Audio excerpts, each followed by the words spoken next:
Welcome to the 902 Podcast, the official podcast of the Lancaster County Sheriff's Office in Lincoln, Nebraska.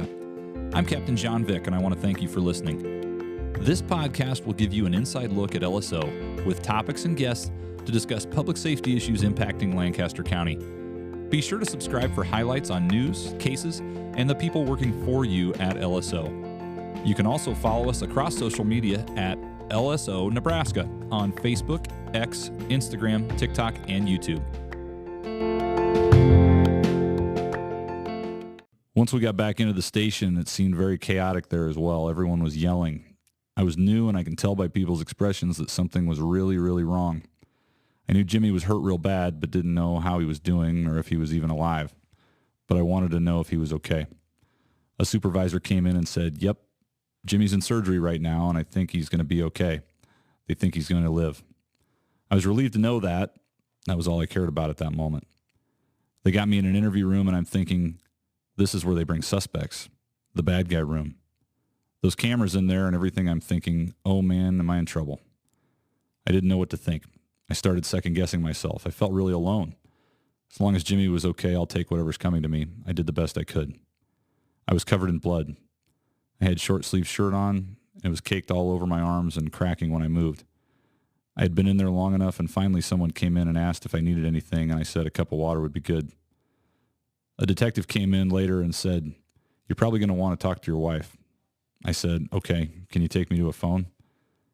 They let me out of the interrogation room and brought me to a private office. I called my wife, Elsa, who remembers this all to this day. I said, "Honey, I'm going to be a little bit late. I'll talk to you a little later, okay?" Except I called her by her first name, too, and I never do that.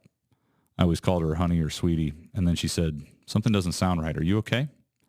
I said, "Yep, I'll talk to you when I get home." They put me back in the interrogation room. I'm still covered with blood. Every time I'm looking down my arms, they're beet red from Jimmy's blood. Finally, someone came in and said, "Okay, we'll get you into a shower and change of clothes." They got in my locker, got my clothes. The evidence technicians took all of my uniform stuff, clothes, and everything. I didn't know what was going on. Then my lawyer showed up. His eyes were glassy. He had lipstick on his face. His speech was a little slurred. Obviously, he'd been out at a bar. I told the union rep, "This guy can't represent me." Then they realized this condition and sent for another lawyer. I had to give a thumbnail sketch of what happened to our internal affairs detective first. Then the Attorney General's office came in. I thought the AG investigator was the worst one I'd ever seen. He grilled me, but not before putting on tape that I had not one but two attorneys. I was a young officer. I'm thinking, I thought my partner was dying. I just killed someone, and I have no idea what's going on. It was a hard thing to go through after the shooting. When I got home that night, I just had this terrible feeling that I screwed something up. I had a lot of self-doubt. I was beating myself, second-guessing myself that I should have taken the shot earlier. I should have had a backup flashlight. Why am I so clumsy? All these things kept coming into my head. I kept reviewing the scene over and over and flashing back. And that is not the story of a law enforcement officer at the Lancaster County Sheriff's Office, but it is the story of a real law enforcement officer, and that account is from an excerpt of a book called Shots Fired: The Misunderstandings, Misconceptions, and Myths About Police Shootings by Joseph Laughlin and Kate Clark Flora.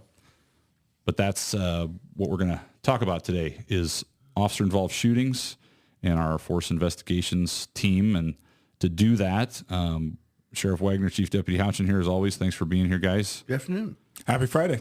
And a return guest to the show. I've been here a couple times now, Investigator Jeremy Schwarz. You first joined us on our episode about the Tactical Response Unit. And I did. Came back for another episode with our Tyler Goodrich missing person case, but we're happy to have you back today to talk about force investigations. Man of many talents. Thank you. Glad to be here. Yeah, appreciate it. So one of the questions that we get a lot of times when we're talking about officer-involved shootings is why don't we just treat law enforcement officers the same way that we would treat a suspect in any other shooting or homicide case that we investigate? Is it different? Is it Oh, I mean, yeah. I mean, one, we are one of the few agency or professions that are given the part of our responsibility is we could have to use lethal force in our job. And with that, in the United States, there's just a little bit under 1,000 shootings where the individual is deceased each year. You know, I think a lot of people think that it's a lot higher than that too, but that's the going rate about every year. So yeah, the whole situation is unique and different than it is when somebody goes in and tries to do a armed robbery at a gas station and shots are fired. Usually we are there in our professional capacity and something horrible transpires and we end up having to use lethal force. And, you know, unique is probably a good word. Sheriff, we were talking about that just before we came on air. It's not special treatment, but we just have to acknowledge the fact that it's a unique, probably one of the most unique types of investigations that we do. Absolutely. You know, we want to make sure that the rights of the officer are upheld and that the truth comes out about what happened. We want to make sure that the rights of the suspect are upheld as well. And so, you know, you got almost competing interests there, if you would. But yeah, it's a fine line, if you would. And then there are separate components. I mean, did the officer use force that was legally justified according to law? Okay, that's one component. The other component is, did the officer follow the policy of our agency when using deadly force? And that's another component. Yep. And they're not mutually inclusive. Right. And so, you know, generally, and I know Jeremy will talk about this, but some investigators will handle the legally justifiable portion, the statutorily justifiable portion, and other officers will investigate the policy of the agency and whether or not that was justified. So that's the two separate prongs, if you would, of any investigation of this nature. And, you know, and Jeremy, with any other citizen off the street, there are certainly statutes in Nebraska and every other state in the United States that provide for you know, your ability to defend yourself or someone else. That's correct. But law enforcement officers are unique in the fact that whereas, you know, other people may have the option, not always, but may have the option to disengage. And, you know, we always say that the best fight to win is the one that you're never in the first place. But there are some times that as a part of our job and our oath that we take to defend our communities, we do not always have that option to just walk away. No, we don't. And sometimes the person who is with, you know, that has the weapon and dictates the situation and compels the officer to respond in a manner that's appropriate. And sometimes that includes using lethal force. And especially if there's innocent lives at stake, that officer doesn't have the ability to retreat from that situation. He's obligated to defend the life of that person. Yep. And use the appropriate force. And I think we kind of put it in the context that we are always seeking the most peaceful resolution that the subject will allow. And, Yes. and you know, sometimes that choice, we're always trying to de-escalate. We're always trying to, I love it when we can see in a report that someone was taken into custody without incident. But a lot of that is sometimes out of our control because it really goes back to the most peaceful resolution that the subject will allow. And that's what we're always striving to do. So there is still a chance. It's rare, but it's still something that we take very seriously as our responsibility as law enforcement officers to ensure that we are following, to the sheriff's point, not only the policies of our agency and the rules and things that we've set up for our workplace and the way that we're going to handle business, but also to make sure that although we are authorized by law to use force and sometimes take lives when the situation dictates, but that we're following the law and doing that correctly. So we take our obligation to investigate these things extremely seriously because that's ultimately what keeps the trust of the public is our ability to do that successfully. So that's really what we kind of want to dive into and talk with you about today.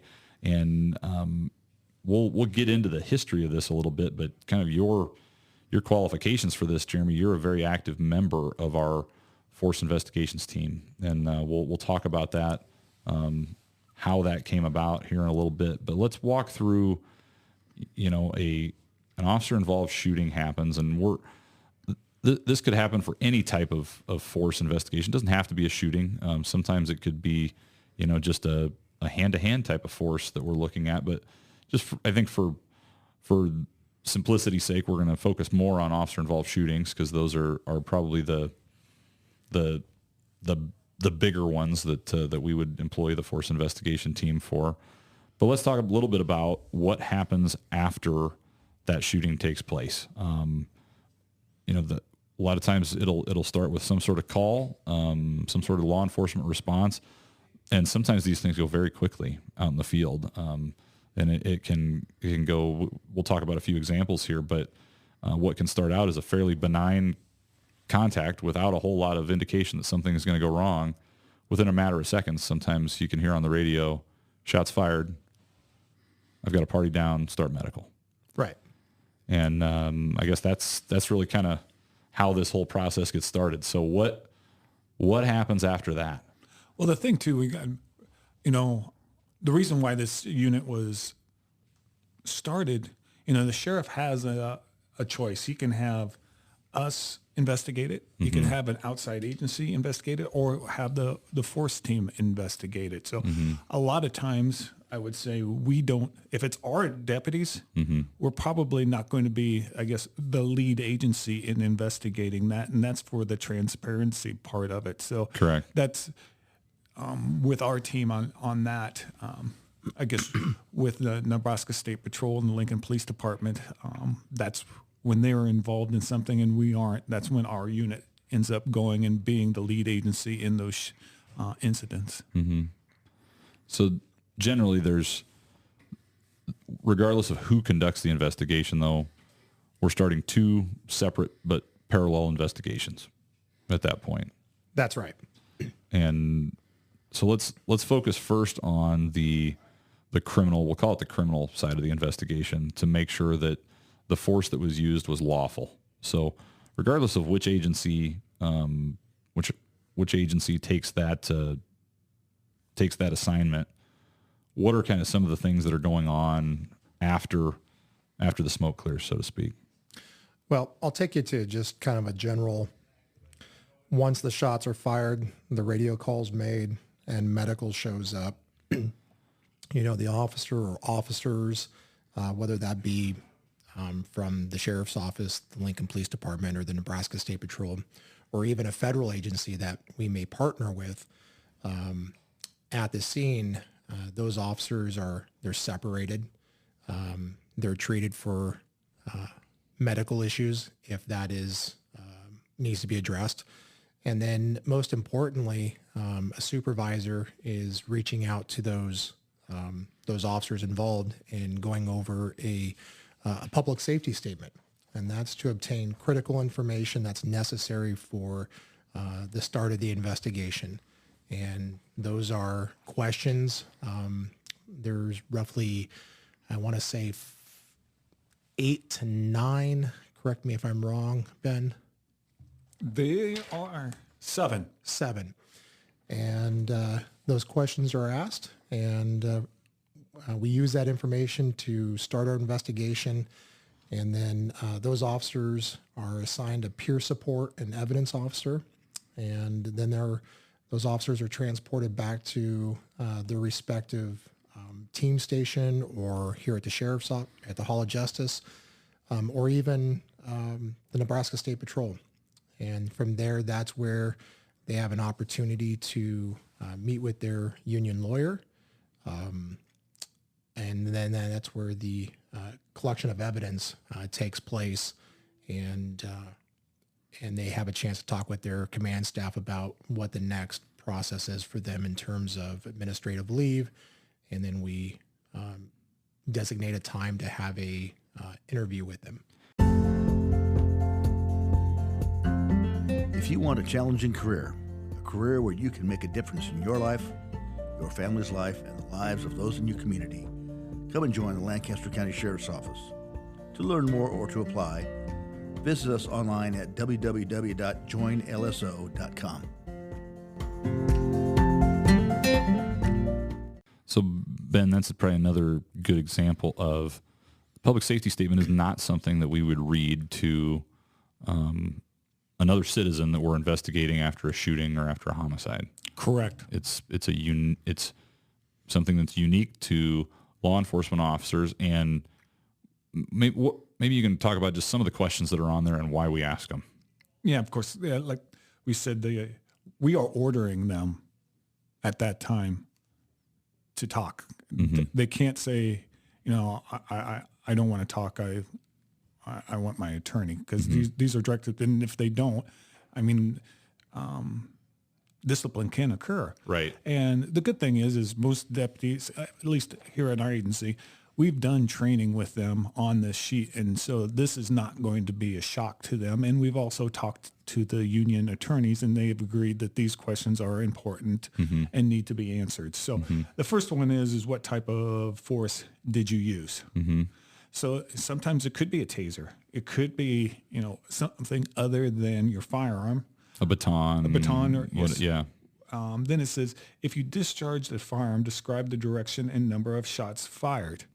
And that's important, one, so that we're always taught with our backdrop to make sure it's clear. But sometimes, there's a building there, maybe nobody was there, but we want to make sure we don't have anybody else injured. Then it is, did anyone else discharge a firearm? And if yes, tell who did that and what directions they did. Describe the location of any known injured person. That's kind of self-explanatory on that. Are any of the are there any outstanding suspects? So did somebody else run off at this time that we need to know about? Suspect information, you skip that if they're not there, but if they didn't run off, but if they did, what direction, how long ago, what type of weapon, what crime did the suspect wanted for, describe any other safety risk posed by the suspect. And then number 6, provide a description and the location of any known victims and or witnesses. And then the 7th is provide a description and the location of any known evidence and audio recordings. Now, one of the things that has really changed in the last several years is body cameras. And, I think at first some law enforcement officers were like, gosh, they're watching this, they're going to know. But in our experience, especially with the force team, it gives us a clear picture right away. And 99.9% of the time, it shows why the officer did what they did and that it was totally justified. Well, I think now one of the first thoughts, and not even necessarily after a shooting, but any type of incident where there's a question about what took place, the first thought that goes through an officer's head is, gosh, I hope my body camera was on.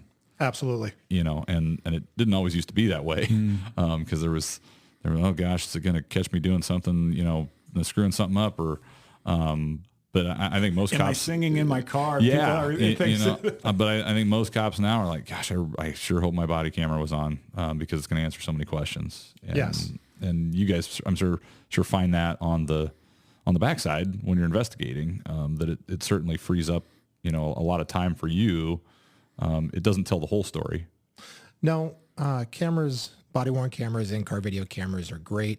They supplement the investigation, but the cameras do have limitations. And with that, we have to keep in mind that they don't always capture everything that we see and we hear because our cameras are focused and pointed in a certain direction, and we could have been looking to our left or to our right. And so there are limitations to the cameras, but they do supplement the investigation, and they are very helpful. And we have the ability to go back and go frame by frame and look for those tiny pieces of information that the officer talked about in their interview. Right. Now, another thing too is where we wear them and how you would be holding your handgun during a shooting. It can cover up the camera real quick, but you can't see what you need, what the officer is looking at. So you're so correct that, even though they're a great piece of tool, you can't just watch that and say, "Oh, it's over." We have what it is. We've got to do the one whole thing. facet.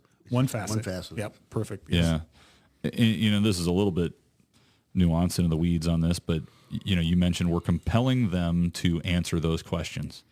And another thing that's unique about these cases is that, if you've watched any sort of cop shows on TV, you're familiar with Miranda rights and things like that. Law enforcement officers don't just check their rights at the door. Law enforcement officers still have, a Fifth Amendment right against self-incrimination, a right to remain silent, all the same things that any other citizen has. However, there are times that we, need to compel them to answer questions because we have a unique business need in law enforcement to know. And our job as law enforcement is make sure nobody else is hurt, or, if we have a suspect at large that the public could be endangered by, we need to know that ASAP so we can continue our search and do that. And so the courts have come up with, and Garrity is the name that was in the original court case, but it essentially created some rules that the courts view testimony by law enforcement officers, but also other government employees, that if you're compelled to answer a question, there are certain cases in which that can't be used against you in a criminal proceeding. So there's a little bit of nuance here. Again, that's in the weeds a little bit in some of the legalese, but just understand that there's kind of some complex decision making that goes into how we can ask what questions, and again, just all goes back to the uniqueness of these investigations. Well, as you were talking about the criminal case and the internal investigation, the criminal case can share with the internal investigation, but it can't go the other way. Yes. So criminal investigators can share information with IA or internal affairs investigators, but information that internal investigators learn, I don't want to confuse people about the difference. Internal affairs investigators are there on the other side of that, trying to determine if there were any policies that were violated, like the sheriff said, about the rules of the agency specifically. So criminal investigators can share information with those internal investigators, but because of legal restrictions, the internal investigators cannot necessarily share all of their information with the criminal investigators because some of those things are not admissible in court. Correct. And that's where Garrity, you were talking about, comes in, where you can compel somebody to speak, or they can lose their job if they refuse to. So yeah, those are two major different ones. And a lot of times here at our agency, we'll let the criminal investigators go with what they need to do. And then after that, whatever needs the internal investigators need to follow up on, that's when they do it after that. Yeah. We'll get into a little bit of the specifics about what we're doing with those investigations, Jeremy, and our current practices today.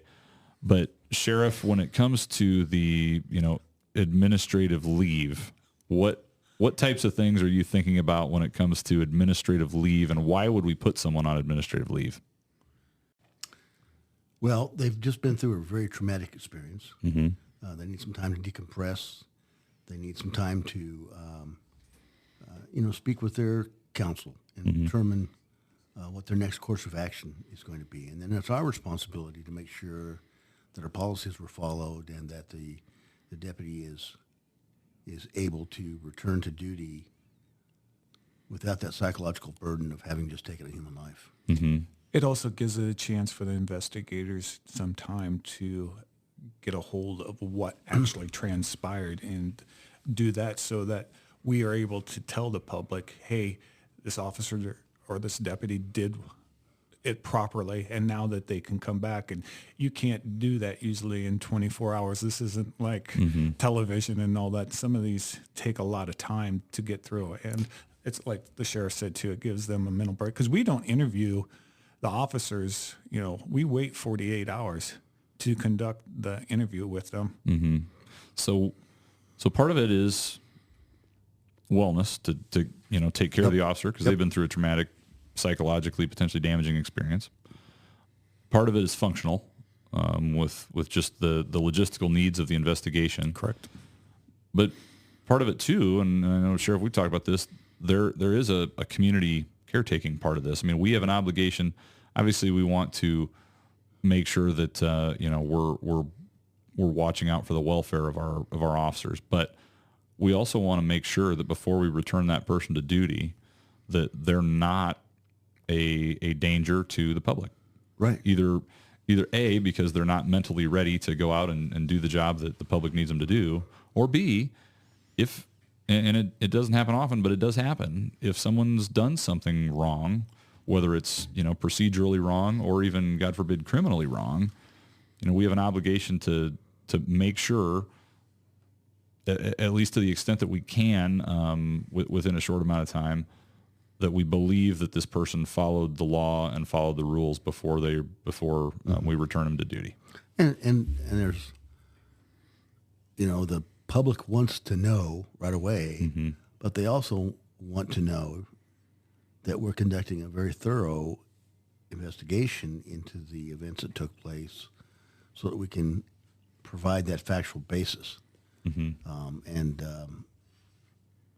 Being hasty with all that stuff just is the event is done. It's over. Sure. We have the time to do our interviews, do the crime scene investigation, handle all those things to everyone's benefit.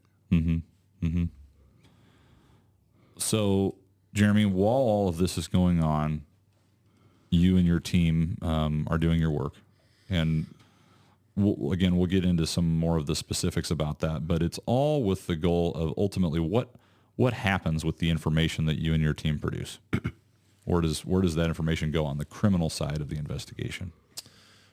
So once we've had a chance to conduct all the interviews, collect all the evidence, analyze any video footage, talk to witnesses, it's all compiled and it's put together in a comprehensive report. And generally those reports range anywhere from 85 plus pages, and when I say comprehensive report, I'm taking everything and condensing it into a nice report for the county attorney to review and look at and prepare for a grand jury.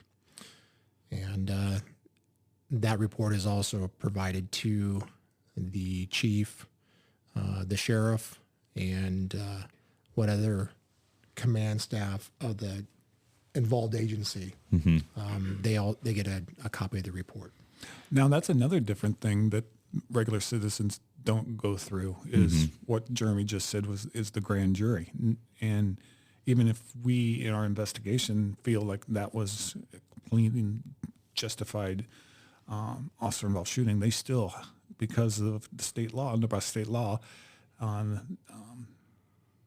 they have to go through that, and the grand jury has to be part of that process. Yeah, so different states handle this different ways, Right. But like you said, yes, in Nebraska, all In custody. in custody deaths, and it can be from force used by law enforcement, but sometimes it's even suicide. If Yes. someone commits suicide when we're attempting to take them into custody, or dies for whatever other reason while they're being taken into custody, a grand jury investigation happens. Yeah, a car, if we're in a pursuit and a car crash occurs and the suspects, or anybody ends up passing, but the suspects end up passing away, yes, there has to be a grand jury at that time. So overall, kind of broad steps of what this looks like, but everything from an initial scene investigation splits into two as far as making sure that agency policies are followed, making sure that it was legally justifiable under Nebraska state law, ultimately being presented both to an agency administrator to find out whether or not someone's going to be allowed to come back to duty,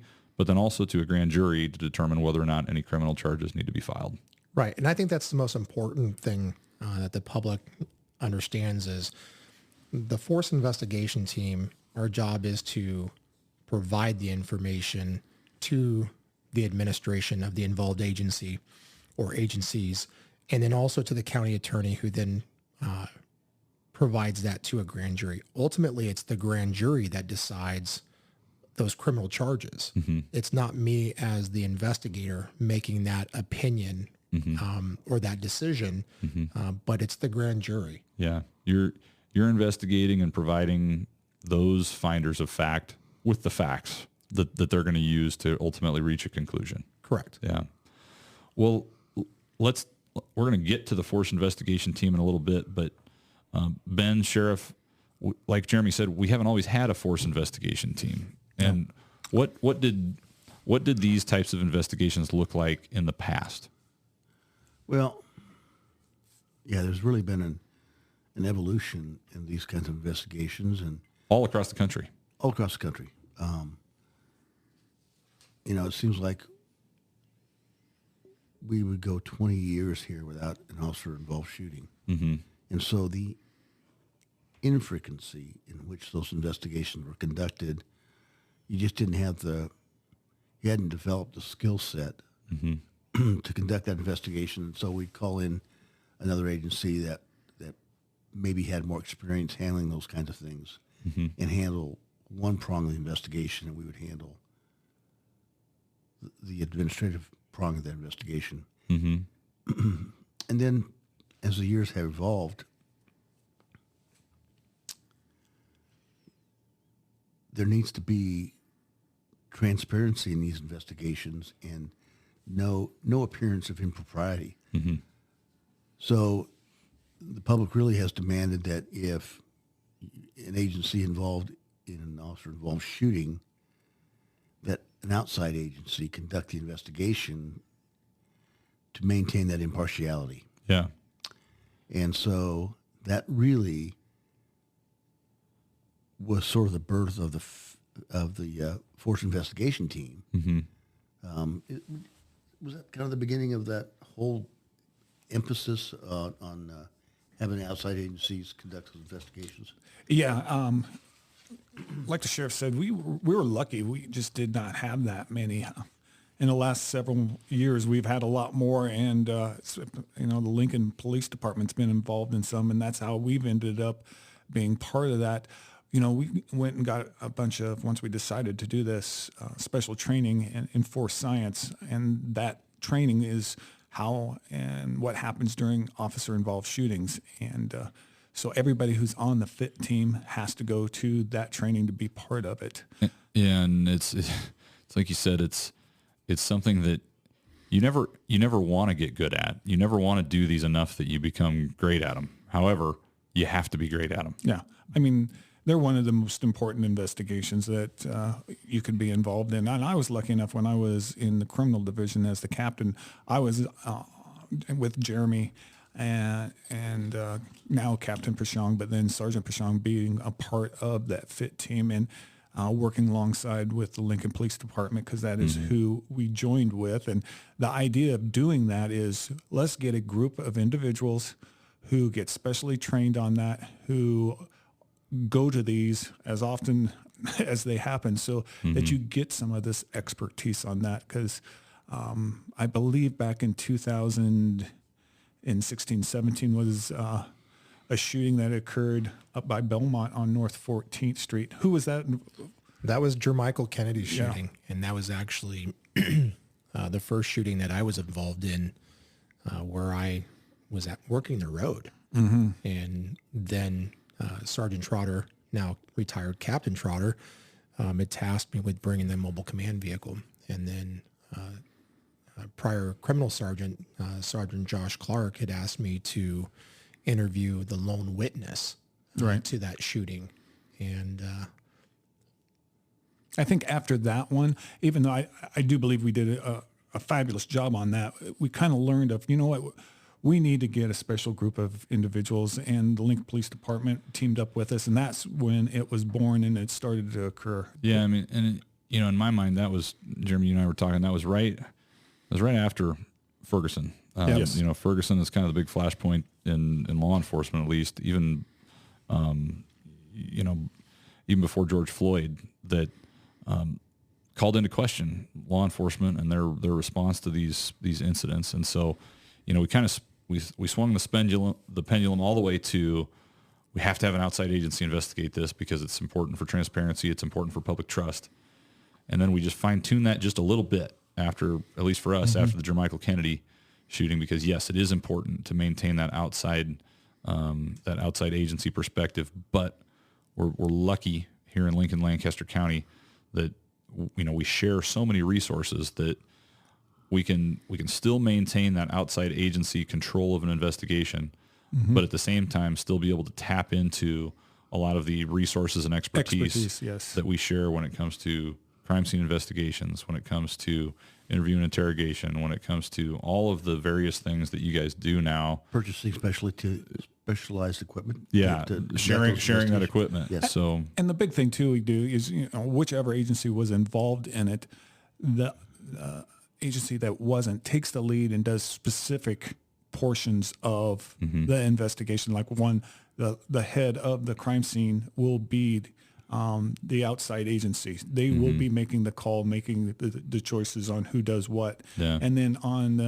when interviews are done, the outside agency is the one who's doing it with the officers and that part of it, so that you do have that outside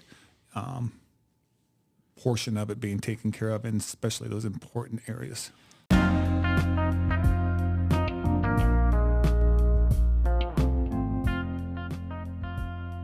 Hey, I'm Captain John Vik with the Lancaster County Sheriff's Office.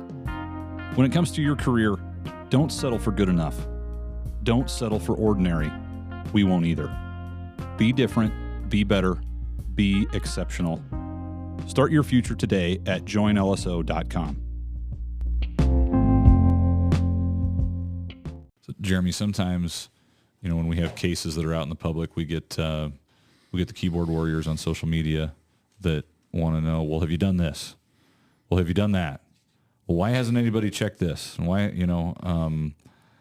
so talk about what are some of the things that we're doing in these cases? I mean, what are some of the investigative steps? I think a lot of people may not know that we're doing, round counts are a big piece of that. Right. So after the incident occurs and the officer is brought back to their respective agency, most times here in Lincoln, the officers are brought back here to the Hall of Justice. And those officers have a chance to talk with their attorneys. And then after that conversation takes place, the officers are brought into a conference room, actually the same conference room in which we're doing the podcast today. Yeah.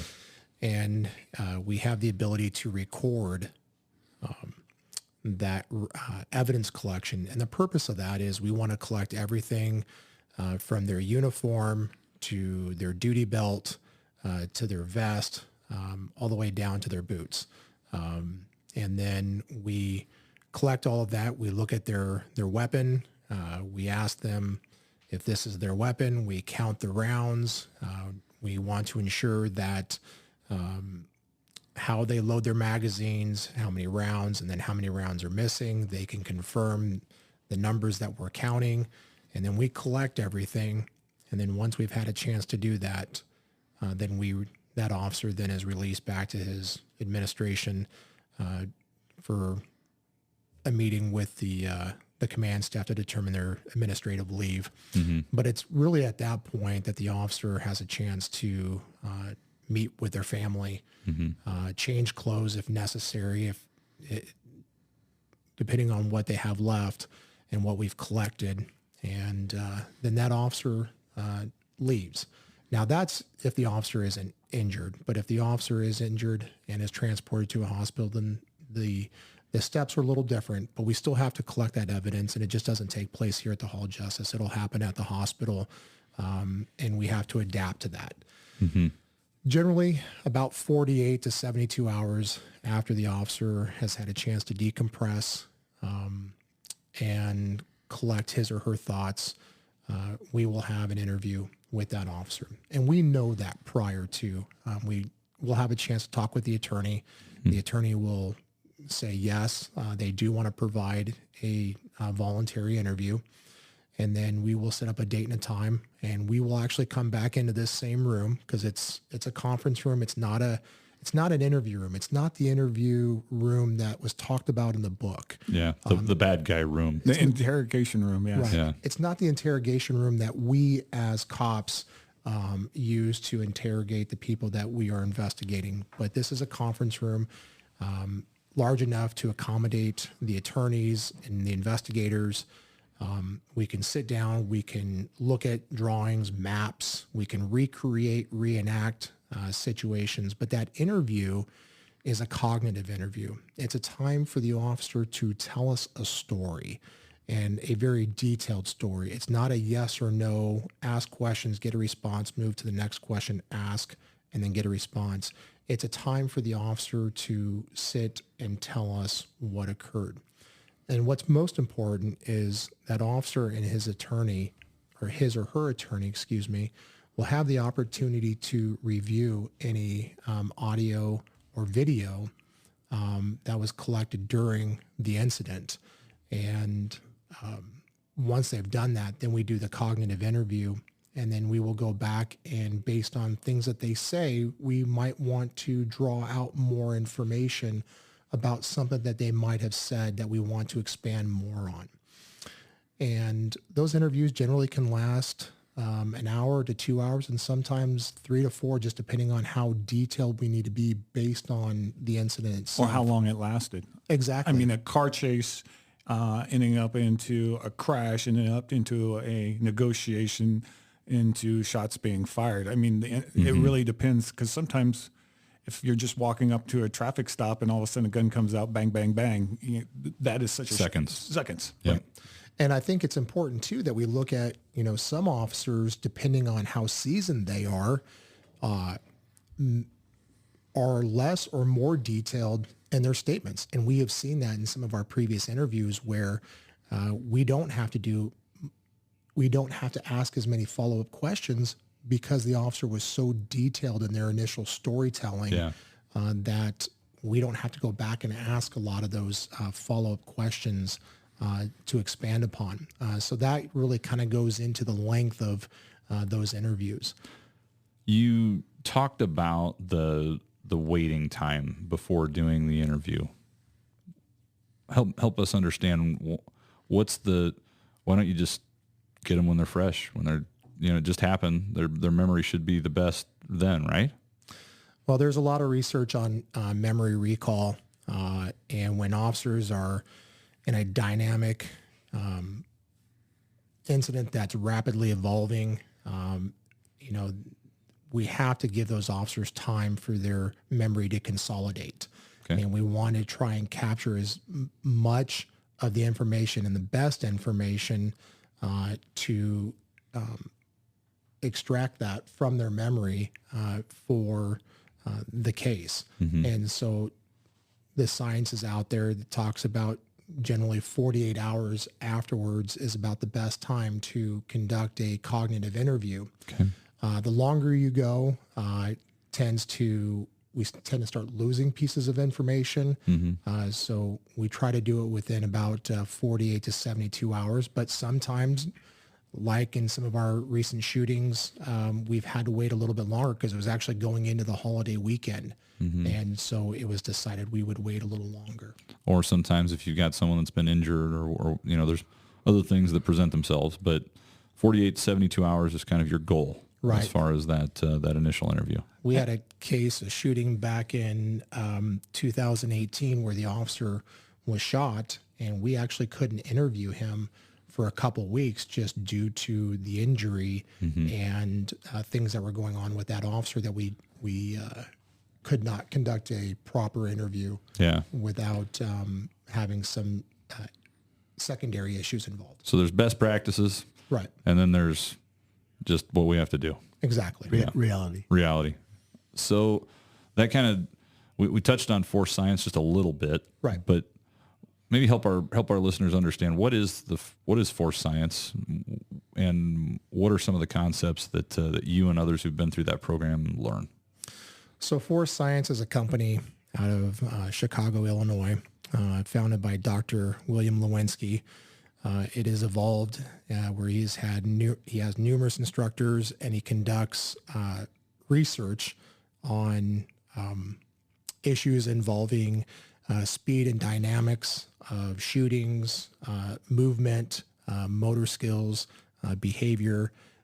He also looks at attention and vision, how we perceive things, our memory recall, just even talking about human error and how human error comes into issues involving the use of force. Then we look at our training. How does our training play into use of force? There's also forensic considerations that we have to look at too when it comes to cartridges. Knowing how cartridges are ejected out of a weapon, that is not a direct science that when you see cartridges in one location, that's where the officer was at. And so there's science behind that as well. And then we look at the perception of officer equipment and how the public perceives equipment and so forth. So there are a lot of different aspects that force science looks at and studies, and that research is peer-reviewed and validated and actually published on their website. Okay. So a lot of the people on the FIT team, the force investigation team, have attended pieces of that. It's kind of a multi-layered program. They offer a variety of different courses, but their basic course is 40 hours, and then they have an advanced course, which is 18 weeks. And then they have several different courses for various people within the command staff just to have a basic understanding.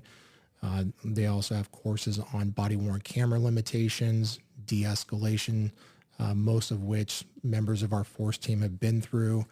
And then we've also been through training with critical incident review, which is instructors that were actually previously with force science, but now have taken the instruction from force science, the research, and now have put it into how to conduct a criminal investigation using force science concepts. And so we've used that training as well. And don't forget, this also helps you in any other type of investigation where shots are being fired too. Absolutely. I mean, it does not just, I mean, it was made for officer-involved shootings, but it certainly, I know with Jeremy and doing some of his cases he's done, it flows into just the regular criminal cases. I remember one example that we talked about, and it was about the perception reaction time. Mm-hmm. You know, and that's something we use in crash investigations. Yes. But to hear it come up in shooting investigations, and I think there were some video breakdowns of, well, it looks like this person was shot in the back. Right. But there are some kinematics and perception reaction reasons for that being, when comparing it to some video of the incident, you can actually see why, when the threat was presented, that may not have been the same position that the body was in when the bullets fired from the gun from an officer reached them. That's absolutely true. And that's one of the studies that Dr. Lewinsky talks about, is that reaction time, as being able to perceive and see that person with the weapon pointing the weapon at you, and then having to not only see it, but then decide what you're going to do and then put that action or that decision into action and then motion. Mm-hmm. And then by the time that happens, that's generally within about a second and a half, and that person is already turned and their back is to you now. And it happens so quickly that we can't reverse our brain in that short amount of time and stop that motion mm-hmm. before that round is discharged, striking that person in the back. So there's some science behind all of these things that happen. And without that research and some of that explanation, I think the public could rightly be concerned when otherwise, without that context, it looks like a person was shot in the back by a law enforcement officer. Correct. So just extremely important work that the academic community is doing in this area, but also that our investigators are doing in this area to make sure that we're providing, as you said, the best set of facts for the fact finders ultimately. And at least in Nebraska, that becomes the grand jury. Yes. So let's kind of bring it full circle then. We touched on the grand jury concept before, but what actually, grand jury proceedings, at least in Nebraska, are secret when they're taking place. Yes. But generally, how does the process work? And you've been through a number of these now. Yes. My first grand jury was actually an officer-involved shooting that happened in Sarpy County. And I was a criminal investigator back in 2004-05 when the chief was my sergeant at the time, was my supervisor. And but yes, grand juries are secret, and you're called to testify, and you go into a courtroom. You're sworn in, and then there's the county attorney, and you have a panel of jurors that are secret, and then you go through your testimony with the attorney, and then after you've been asked questions by the attorney, then the grand jury then has the ability or the opportunity to ask you questions, and they can ask you anything. And once that is done, then you're excused, and then the next person is called in to testify. Jeremy, also go into a little bit, we have a 3-person panel of investigators too. Can you kind of go into that? Because that's pre-grand jury, correct? It is, yes. So there is a 3-person panel of law enforcement officers from various agencies who get together and will conduct the investigation or the research review separately, and then they will submit a report to the county attorney explaining their opinion. And so, or if they think something else needs to be done, or if something's concerning them. So it's 3 different eyes on that to let the county attorney know, no, we don't see anything else. So yes, here's some ideas of what investigative steps we think you should do. Correct. Yes. So it's a peer review process. Yes. Essentially, to check each other's work, and just another step at, in this case, the county attorney's disposal, to be able to ensure that everything's ready for prime time, so to speak, when it's going to that grand jury, that we're leaving no stone unturned in finding the facts that are necessary to evaluate what took place. Correct. And sometimes the county attorney will actually call 1 or 2 members of that 3-person panel to come in and supplement the testimony of the investigating officer to just offer their opinion and show that there are other agencies investigating that concur with the opinion. And then ultimately, the grand jury is going to make a recommendation on whether or not charges should be filed in this case to the county if attorney. they're going to have a bill or no true bill. Yeah. So so they would either have a true bill, which means that they're recommending that that charges be filed for whatever assault or homicide or whatever. Correct. Or no true bill, which would mean then that they've not found sufficient cause for charges to be filed from the county attorney's office. Correct. So, and that's the reality of this, that ultimately criminal charges are a possibility. And certainly, Derek Chauvin in the George Floyd case in Minnesota is the most recent example of a law enforcement officer that's charged criminally, and ultimately he's in prison now for his conduct. And that wasn't a shooting. I mean, that was just excessive force. Yeah, never a shot fired in that case. A good example, but at the hands of law enforcement that took place. And then the other side, while this is happening, we talked about it earlier, but is the internal investigation. And so in that case, and we'll just use that as an example, but he was fired from his job at some point, which is a separate and distinct process from the criminal charges that were filed against him. But we have to take a look at someone's job status from an internal side of things. And if they violated our policies, a violation of our policies may well be a violation of law too. Sometimes they're different. Yes. But sometimes someone may be justified in what they did. We may not have a true bill as far as criminal charges being filed. But Sheriff, you may still elect to fire them because there may have been something procedurally, maybe not criminally wrong, right, but procedurally wrong that you've decided, for whatever reason, I've got sufficient cause and I don't want this person to be a deputy at the Lancaster County Sheriff's Office anymore. So It's possible. well, what else are we missing?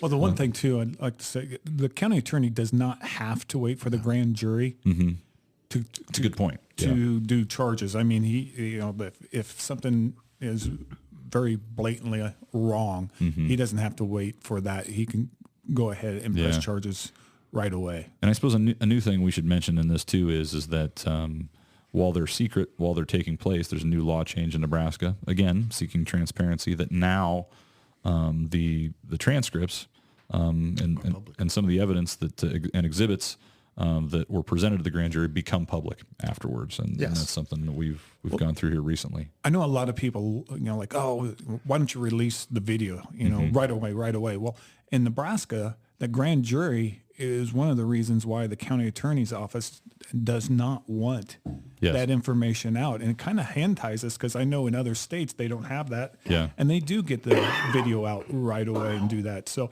I want people here that, it's not just us not wanting to. It's coming down to, we have to keep it so that the grand jury stays, with the correct information, and then that's all over. It's not all over the place. Otherwise, you can taint your grand jury unintentionally. Right, and that's the concern of it. Mm-hmm. Well, I think it's important that we were talking about internal affairs interviews following or coinciding with the criminal investigation. One thing that I would like to add is that when we do these interviews, the officer, not only is he being interviewed by the criminal investigators, but potentially he could be interviewed a second time by internal affairs if those questions at the internal affairs that's a good point. Hasn't been answered. So internal affairs isn't present during those interviews when the FIT team is doing those interviews, but they do have the ability to go back and watch those interviews. And hopefully, if the interview is done and is thorough, generally the internal affairs doesn't have to do a follow-up interview, because their questions are being addressed. They're getting the answers that they need to address whether or not there were any policy issues that were brought to light. And so that's important, as we want to make sure that we minimize the amount of interviews that those officers are going through, because we already know that there's going to be a criminal interview if they choose to do it, but then they're going to be in a grand jury and they're going to have to retell that story again. And in some of the cases that I've done, I've actually had officers breaking down in front of me in those criminal interviews because they're recounting that traumatic experience, and they're going to do it again during that grand jury interview. So that's another thing that's very unique about our job, is that when we interview a suspect, generally it's one time. Right.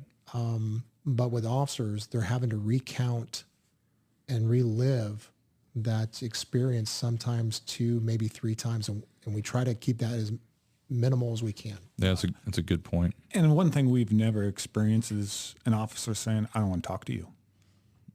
No, we haven't. But they do have that right. Yes. And so that's when the internal affairs and the garrity and all that comes into play at that time to compel them to talk. But, again, can't use compelled statements in the criminal courts.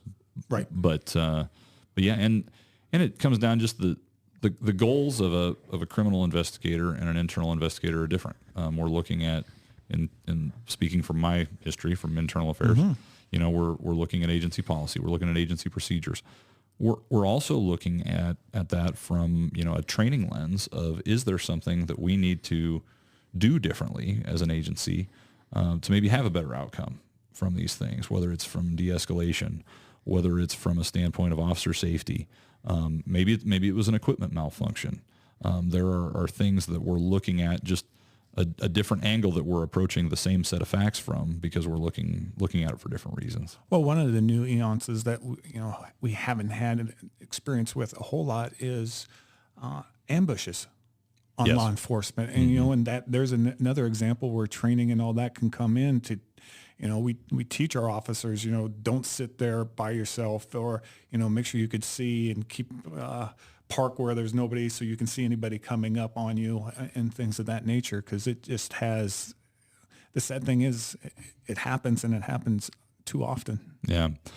Well, this is kind of part one, because sometime we're going to have to do part two. We could do an entirely different episode on, steps that we take then after, because this is all stuff that's leading up to essentially determine whether or not an officer did something wrong.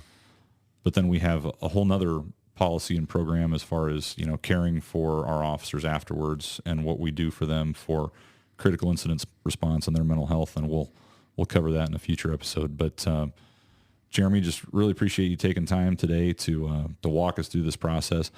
Hopefully this will be helpful to members of the public, whether now or in the future, because unfortunately it's just a matter of when one of these is going to happen again.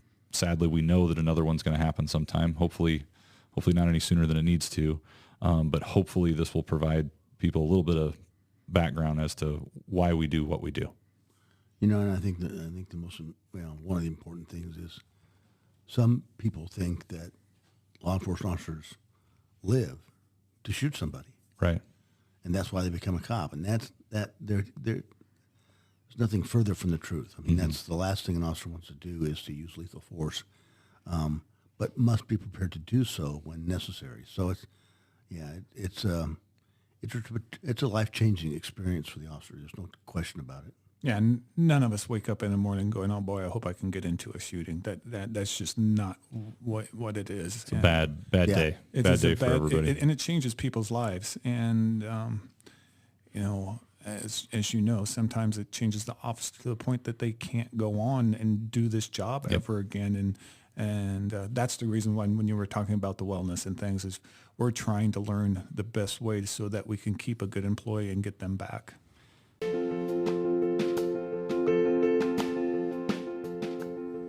That is all the time that we have for today's episode of the 902 podcast. We want to be sure that you subscribe to us on Spotify, Apple, or wherever you enjoy listening to podcasts. You can catch all of our past and future episodes. You can also reach out to us on social media at LSO Nebraska on Facebook, Instagram, X, LinkedIn, YouTube, at LSO Nebraska. You can also shoot us an email, lso@lancaster.ne.gov. And most importantly, if you're interested in a career opportunity with the Lancaster County Sheriff's Office, be sure to reach out at www.joinlso.com, where you'll find information about sworn deputy opportunities, but also for our civilian professional staff. We hope you enjoyed listening to today's episode. We'll catch you next time.